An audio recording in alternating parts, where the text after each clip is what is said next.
Hola. Bienvenidos a mi canal OVNIs y otros misterios. Hoy, nos adentraremos en un tema que siempre está en controversia, muchas veces con los dogmas de fe cristianos, pero en estos tiempos, cada vez se hace más comprensible. Científicos y médicos especialistas han escrito libros sobre esta posibilidad. El tema que hoy presentaremos es sobre la reencarnación y las vidas pasadas. Para aquello, veremos una entrevista-conversación a uno de los más renombrados investigadores especialistas en el tema, el Dr. Bryan Weiss, médico psiquiatra en Estados Unidos, que ha escrito bastantes libros en esta materia, entre otros. Uno de ellos y el más famoso de todos, Muchas vidas, muchos maestros.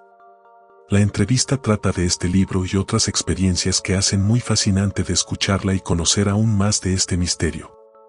Vamos entonces con un extracto de esta, realizada en el programa de entrevistas, Zona Infinito del canal Cable Infinito. It was only opinion. Many skeptics, when I debate them, often offer opinions, but they've never read or researched, so it's not an informed opinion.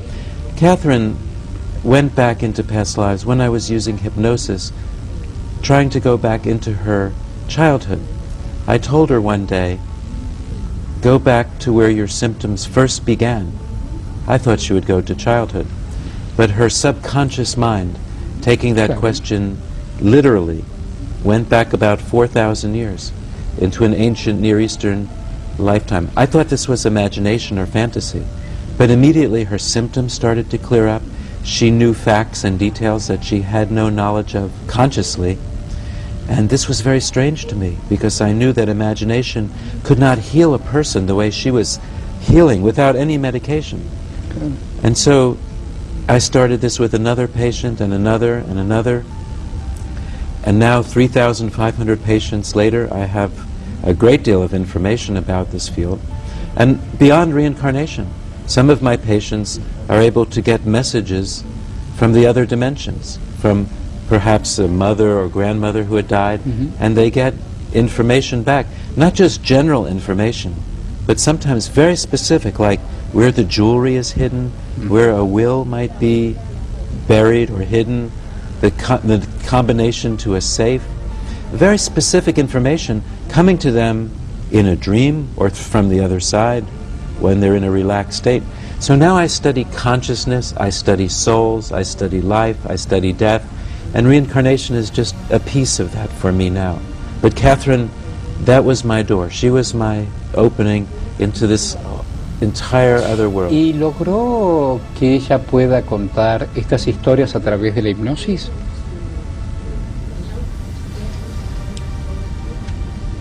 Yes, it's important to understand also, I think, what hypnosis is and what it's not, because we've seen in the movies. Es lo que conocemos a través del estudio de Freud. Freud used hypnosis.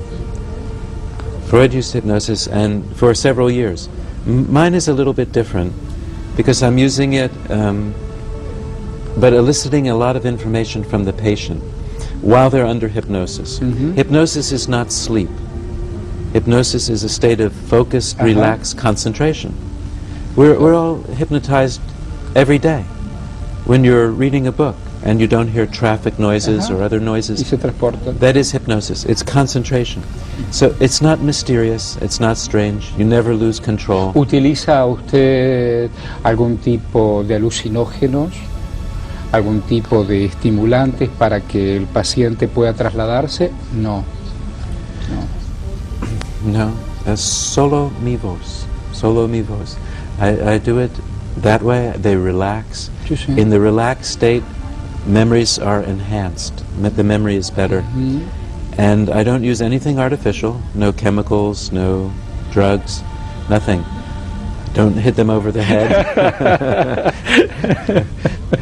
I just speak and talk them into the very relaxed state, concentrated state. It's entirely normal, this state. There's no danger, you can never get stuck, you never give up control. But the memory is enhanced. People who meditate, it's very similar. They go within, they quiet their mind, and that's like hypnosis. ¿Se puede hablar de psicología espiritual? We must have a psychic connection. Because just like when we talked about the same soul sitting here. Sí. And I think it is somewhat an illusion to think that people are so separate. I call my work spiritual psychotherapy, almost the same word. And I think it is, because it's therapy beyond life and death. It's therapy that incorporates spiritual matters, such as consciousness, out-of-body experiences, near-death experiences. It's therapy that incorporates the importance of love and letting go of fears. It's scientific, but it's also spiritual and also intuitive. And it really works. It's very effective. Yo digo, algunos deben preguntarse, cada uno tiene su vida, su historia, sus relaciones. Y habitualmente la gente que va a consultorios y a consultas quiere resolver el hoy. Salud, dinero, amor, felicidad o lo que pueda. Pero usted le cuenta cosas de vidas anteriores. Y alguien le puede decir, bueno, pero yo necesito solucionar mi problema hoy, mi angustia, mi ansiedad, mi inconsciente. ¿Usted qué le contesta? Sí, sí. There's a direct connection. Many problems today, symptoms, come from past lifetimes. I may see a person with a fear of water or a fear of small places, claustrophobia. And these are actual cases. For example, a person who died of suffocation or in a small place in a past life, now with claustrophobia. So phobias, anxieties, depression, psychosomatic disorders, and some physical disorders as well, are very responsive. They heal when the person remembers the causes in the past life. So there's a very direct effect on being happier and getting rid of symptoms in this life. I would like to add there's a further benefit, and that is when you find that you've died in a past life, and it's not painful, it doesn't hurt to remember this, you realize that you are immortal, you are eternal. We don't have to fear death so much in this life. And so people change beyond getting rid of symptoms. Their values change. They know that when we die, we do not take our houses with us or our bank accounts or our cars. We take our deeds. How did we act? What did we learn? So they lose their fear of death. Their values become better. And they're getting rid of symptoms also. So I think there's a very direct benefit on this life.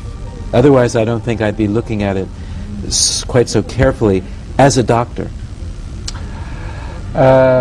Cuando nos reencontremos, vamos a preguntarle al Dr. Bryan Weiss si hay tiempos y recuerdos que vienen del útero y recuerdos que vienen de la muerte. Ya nos vemos.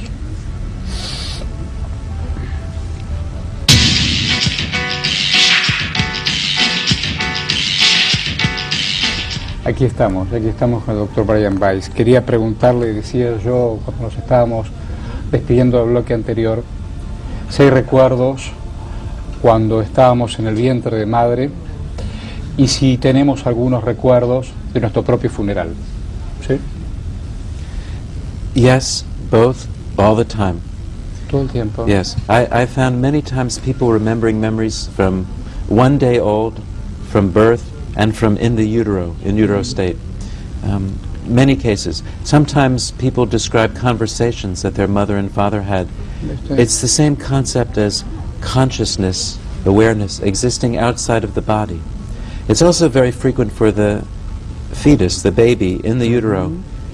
They frequently feel the feelings of their mothers, how she feels, anxiety, joy, fear, happiness. So I think it's important for mothers and for fathers to let the baby know, welcome, you're coming into a loving situation. Claro. The baby is aware of this. People frequently have described to me their funerals. By the way, with babies, we often get validation from their parents that the memories are correct. This happens a lot. The parent says, yes, that did happen. We lived in this apartment, but we moved before the birth. And the person described the whole apartment during the regression, remembering the in utero state. People do seem to float above their bodies at death, look at the scene, they may attend their funerals, they may hear the eulogies. So people have to be careful of what they say. Una mañana frente a la plaza de San Pedro, una invocación, hay una energía importante. Río Ganges, energía importante. Pero sin el ropaje de la religión, ¿el hombre puede tener una comunión espiritual? I have two thoughts to this wonderful question. One is, there's a difference between religion and spirituality. Está bien. Sometimes religions focus so much on the rituals and these kinds of things, but they forget the bigger picture, the higher meaning. Sí, sí, claro. It's more important, for example, to be loving and nonviolent than it is to do a certain ritual, whatever the religion is. The actions are more important than this little thing. But if the rituals help a person reach a deeper level, if they help him to go into a state of spirituality, then the rituals are very useful and important. But sometimes also you see, even outside of religions, a kind of spirituality or consciousness advancing. Even today, before we started this interview, I was watching the BBC, because so much is happening in the world today, and it's just incredible how many things are going on. And I see that the Irish Republican Army they're turning in their weapons. Sí, se está desarmando. It's like a spiritual consciousness has been reached where they're saying terrorism is not the way. We want to end this. Naturalmente. And of course I hope that this lasts, but I am not just amazed, but I am so happy.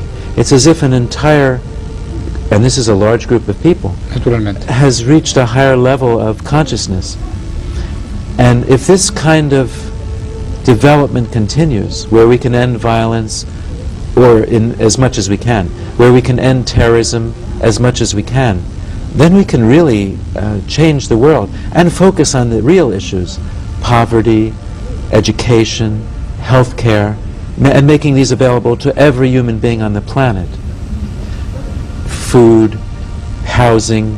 Then I think, as a collective consciousness, we will reach a higher level perhaps than we have ever attained here in this planet.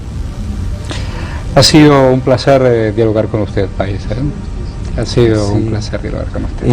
También para mí. Muchas gracias. Sabemos que usted está regresando a la Argentina en los próximos meses.